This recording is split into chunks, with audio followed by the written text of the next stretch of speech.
Paalala sa mga motoristang daraan sa intersection ng North Avenue at Mindanao Avenue sa Quezon City.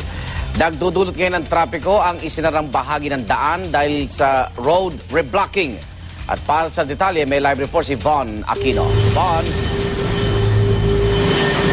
Igan, bahagyang nagdudulot ng mabigat na daloy ng trapiko ang road reblocking dito sa kanto ng North Avenue at Mindanao Avenue dito sa Quezon City. Halos bahagya lamang ang paggalaw ng mga sasakyan sa northbound lane ng Mindanao Avenue at unti-unti na rin dumarami ang mga sasakyan sa oras na ito sa North Avenue sa lane na patungong Quezon City Hall. Ang ilang motorista na iinip daw sa ginagawang reblocking. Laking pahirap daw kasi kahit na maaga silang bumabiyahe. Madalas, traffic. Kaya talagang tiyagaan lang. Talaga, permission talaga. Mabuti kung mura ng krudo eh.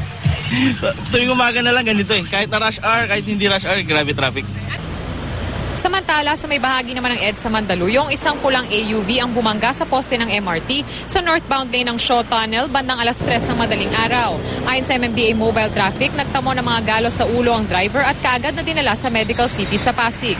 Ayon sa Mandaluyong Police, wala namang ibang sakay ang driver. Hindi pa rin anila sa ngayon matukoy kung ano ang dahilan ng pagbangga ng AUV sa poste ng MRT, ngunit patuloy daw nila itong iimbestigahan. At yan muna ang pinakauling balita dito sa Quezon City, Igan. Maraming salamat, Von Aquino.